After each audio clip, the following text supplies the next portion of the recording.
Hi friends, তোমরা অনেকেই চিতল মাছের মুইঠা খেয়েছো, কিন্তু আজকে আমি তোমাদেরকে কালনা মাছের মুইঠা করে দেখাবো।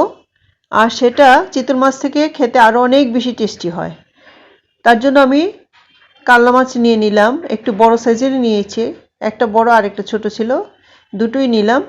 এবার এগুলিকে ভালো করে ছুলিয়ে নিতে হবে প্রথম, তারপর এভাবে ছুরি দিয়ে কেটে নিতে হবে।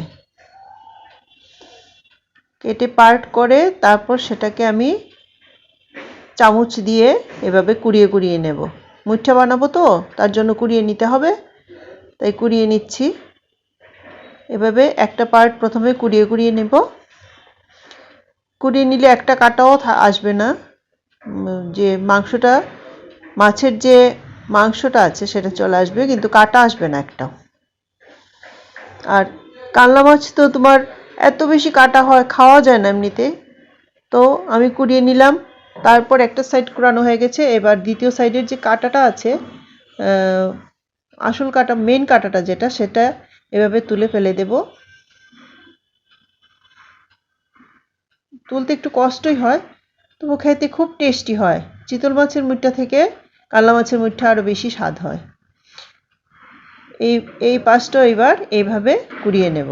একটু ধৈর্য ধরে কুড়াতে হবে, তবে খেতেও খুব টেস্টি হয়। বানিয়ে দেখো একদিন। ভালো করে কুড়িয়ে নিতে হবে যাতে মাংস নষ্ট না হয়। বাস, আমার কুড়ানো মোটামুটি শেষ।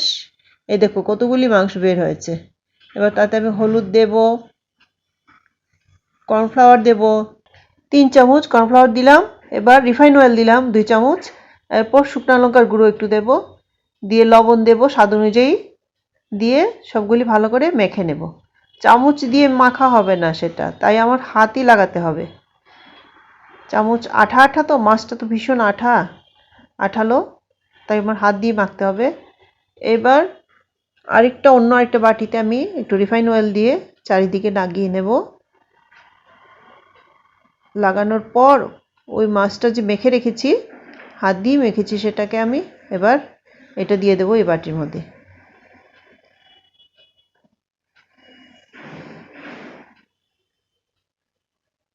ভালো করে সুন্দর করে দিয়ে দিতে হবে।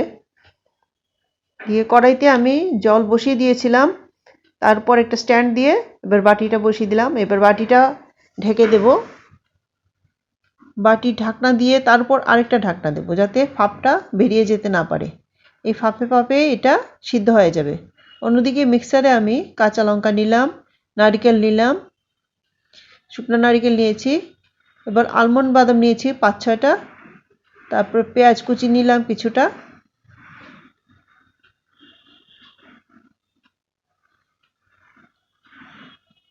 আদা কুচি দিয়েছি, এলাচি দিয়েছি, দারচিনি দিয়েছি, দিয়ে এবার একটা জল দিয়ে পেস্ট তৈরি করে নেব।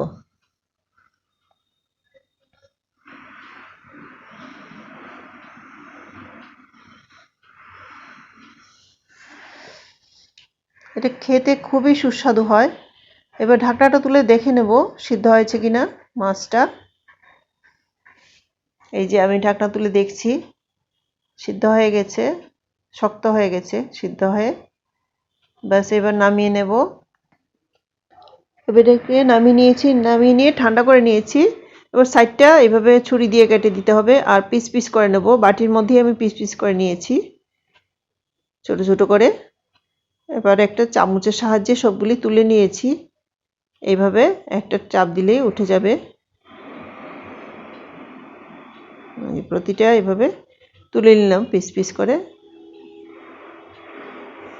তোলা হয়ে গেছে। এবার আমি কড়াইতে তেল দেব, দিয়ে সবগুলি ফ্রাই করে নেব, মুইঠাগুলি ফ্রাই করে নেব।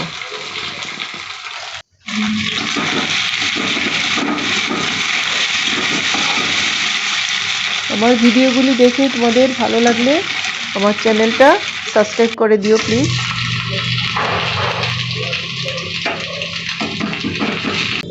বাস, হয়ে গেছে। মুইঠাগুলি তুলে নেব। এই কড়াইতেই আমি আর একটু তেল দিয়ে, সরষের তেল দিয়েছি, সেটা দিয়ে তাতে শুকনো লঙ্কা ফোড়ন দিলাম, আর এলাচি দিয়েছি, দারচিনি দিয়েছি, পেঁয়াজ দিয়েছি, এবার কালো জিরা দিলাম, দিয়ে একটু নেড়ে আলুগুলি সিদ্ধ করে রেখেছিলাম, সিদ্ধ করে ছুলিয়ে রেখেছি আমি আলু, সেগুলি দিয়ে দেব, দিয়ে ভালো করে ভেজে নেব।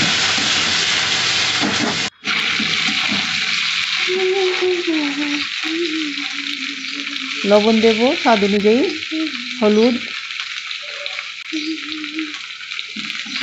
গুঁড়ো, লবণ দিয়ে আবার ভালো করে ভাজবো, আলুটা যাতে ভালো হয়ে যায়, ভালোভাবে ভাজা হয়ে যায়। এবার একটু টমেটো দিলাম, টমেটো দিলে টেস্টটা ভালো হবে। এবার বেটে রাখা মশলাটা, আলমন্ড টালমন্ড দিয়ে যে বেটে রেখেছিলাম সেটা দিলাম, দিয়ে ভাজতে হবে ভালো করে। ভাজা হলে, মোটামুটি ভাজা হয়ে গেছে, এবার আমি ঝোল দিয়ে দেব। একবার বানিয়ে খেয়ে দেখো, আমি বলছি কি টেস্টি হয়। এবার ঝোল দিয়ে দিলাম আর মুইঠাগুলিও দিয়ে দিলাম, দিয়ে একটু কাশ্মীরি শুকনো লঙ্কার গুঁড়ো দিলাম যাতে একটু কালারটা ভালো আসে। আমি তো কাঁচা লঙ্কা দিয়ে রান্না করি, তবে কালারের জন্য একটু কাশ্মীরি শুকনো লঙ্কার গুঁড়ো দিই। বাস রেডি হয়ে গেছে আমার রান্না, এই যে কমপ্লিট। এবার সার্ভ করে দেব। একটু ঘিও দিতে পারো, তবে আমি ঘিটা এখানে ইউজ করিনি, তোমরা ইচ্ছা হলে একটু ঘিও দিতে পারো, তাতে খুব টেস্টি হয়। আর একটু অল্প সুগার ফ্রি দিয়েছি। বাস complete. Please subscribe my channel. Thank you for watching.